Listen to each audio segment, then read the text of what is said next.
Well, the divorce between Tennessee football and quarterback Nico Iamaleava has been a week-long saga with twists and turns all over the place. But now we have new information, A, on where Nico could potentially land, and B, on where Tennessee could turn at the quarterback position.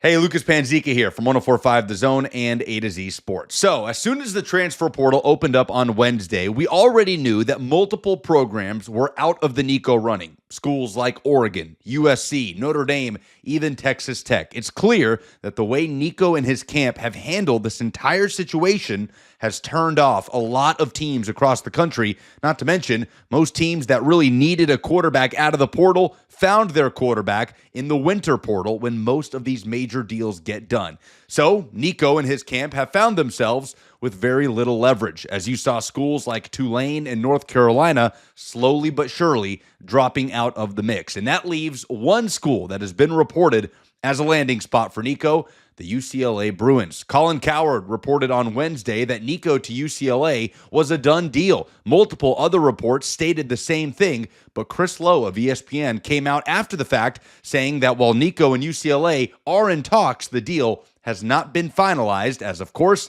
they try to figure out the correct figure for Nico Iamaleava to play under in 2025. Just as a refresher, Nico was set to make about $2.5 million playing for Tennessee in 2025. Reportedly, the family wanted in the range of $4 million for the upcoming season. Now, as they lose their leverage, it certainly seems like Nico will have to play for markedly less than the money he was set to make at Tennessee next season, no matter where he lands. Again, right now, UCLA seems to be the favorite. Now, there was an added spin to the Nico move that was certainly new to the picture on Wednesday, as Colin Cowherd, during his reporting, stated that Nico's side is saying it wasn't about the money on why he left Tennessee.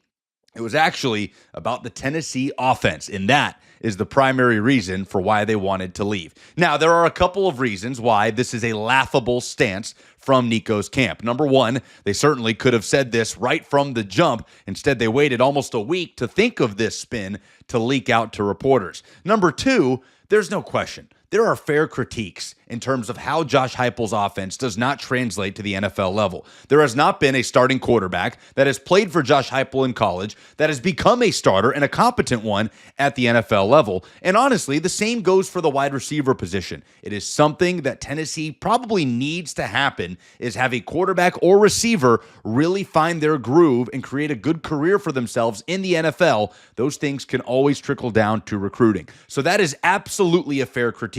However, Josh Heupel has had tons of success on offense throughout his career, and especially at Tennessee. So if Nico's camp is alleging that the offensive scheme is the reason for why they wanted to leave, then I'm not sure what response they would have to the fact that Nico Iamaleava is actually the least productive quarterback in that scheme in the Josh Heupel era at Tennessee. Both Hendon Hooker and Joe Milton had better seasons as starters than what Nico had statistically in 2024. So the scheme was not the thing that held back Nico last year. You could argue that the scheme could hold Nico back in terms of his overall draft stock down the road, but that is not what this family is arguing at the moment. It's also a fact that Nico's camp wanted more concessions made by Spire Sports in Tennessee to add offensive linemen and wide receivers to the roster, which they did. They added 2 offensive linemen in the winter portal and 1 wide receiver, an Alabama transfer, Amari Jefferson. But reportedly, the family wanted more done and wanted more money. So it is indeed laughable that the family is trying to say it was never about money and only about the offense, as they continue to flounder currently in the market, trying to get as much money as possible, which again does not seem like it will be as much as Nico was making or was going to make for Tennessee in 2025. Again, another example of how Nico's camp has failed him miserably in this situation. Reportedly led by his father, Nick, by a close family friend, Cordell Landers, they are laying out a really good how not to tutorial for players that could face similar situations down the road in college football. So that's the Nico side of things, looking like UCLA is the favorite. What about the Tennessee side?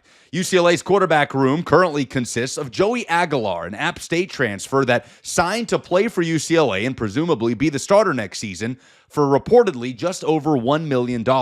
If Nico is to go to UCLA and make probably a larger figure than that, you would think that UCLA would not want to pay Aguilar that money and that Aguilar would want to hit the portal and find a new landing spot. This is a guy who's had 2 years of starting experience and found a lot of success, especially in the 2023 season as App State's starting quarterback before transferring to the West Coast. So he certainly could be an option for Tennessee.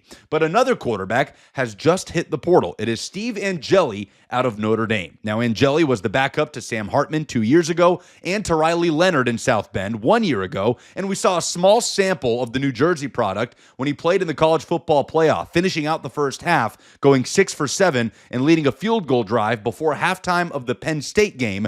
And of course, Riley Leonard came back out and helped Notre Dame win that semifinal and move on to the national championship game. So Angeli certainly would be an option for Tennessee. But if there's anything we've learned, it's that the hotshot, pie-in-the-sky transfer quarterback, whether that be Avery Johnson or Sam Leavitt, is looking less and less likely for Tennessee.